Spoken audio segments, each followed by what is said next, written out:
Isa sa mga pinuntahan natin dito sa Puerto Princesa City, Palawan ay ang isa sa mga pinakabagong tourist attraction sa city at ito yung dolphin watching. Mula dun sa isa sa mga bago ring attraction yung baywalk ng Puerto Princesa, sasakay tayo dun ng boat tapos mga 30 to 45 minutes nandun na yung main attraction which is dolphin watching. Maswerte kami dahil nagkataon na hundreds of dolphins ang nakita namin dun sa Puerto Bay. Halos malapit na siya sa open sea ng Sulusi. Medyo lang malakas yung alon papunta namin doon pero enjoy naman kasi parang boat experience na rin. Naging tourist guide namin si Manong Louie dun sa dolphin watching.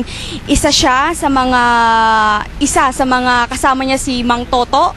Isa sa mga, kung tawagin nila Totong Dolphin, isa sa mga nakadiskubre ng tourist attraction na yun. At ayon ka din kay Manong Louie. Kung mamasdan mo yung laman ng dolphin, para po siyang tao kasi kumplito po siya lahat. Mayroon po siyang liver, lahat.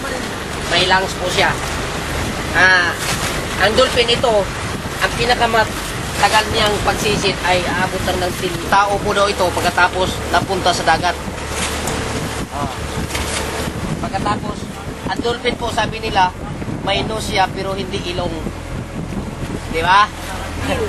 May nose siya pero hindi ilong kasi full po yung ano niya dito po sa taas. Yan ang pagkakaiba. Di ba?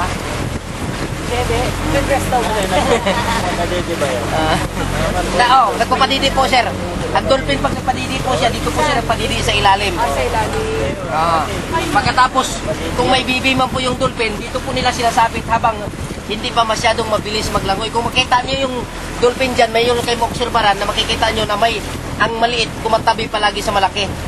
Kasi anak lang yan. Ang dolphin, pambira lang sila magkaroon ng anak na dalawa. Kundi isa lang palagi. Parang tao talaga sila. Kumplito sila lahat. May liver, may basta yun ang niya, ang laman loob niya sa loob. Ako kung sa tustusin lang, ako pwede rin ako magsasalita kasi dati, nung hindi pa po kami pumapasok sa nagpipising pa ako dati, nakaputol na po ako ng ulo ng dolphin, pati yung bitokan niya. Kung tingnan mo, para talagang apat ang pa.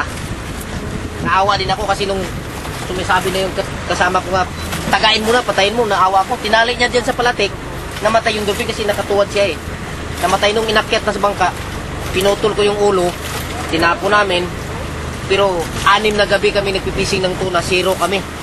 Pag umaga, magtaka ka sa tuna, magtalunan sa gilid ng bangka, pero pagkagabi walang kain. Minamalas kami. Nung nasubukan din namin, binabato sila magdamag, iniwanan kami na 5 ng umaga, wala din kaming huli.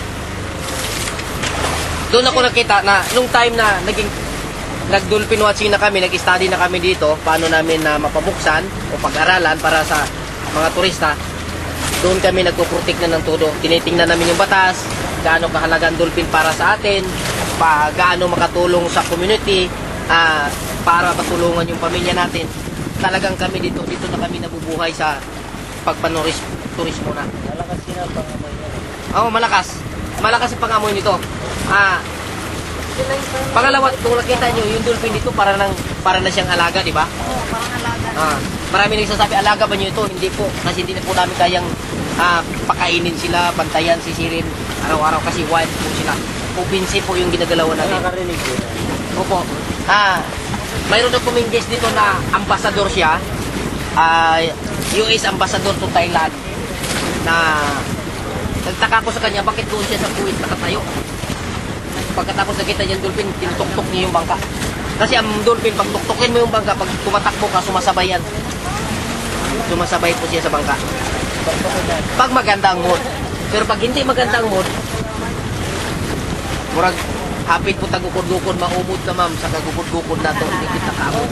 Ayan po ang nakamamanghang dolphin watching sa Puerto Princesa City. At bago kami magpaalam, magpapasalamat po na kami sa Tourism Council ng Puerto Princesa City at syempre kay Mayor Edward Hagedorn. Ito po si Patty Tolentino nag-uulat para sa DZRH Nationwide.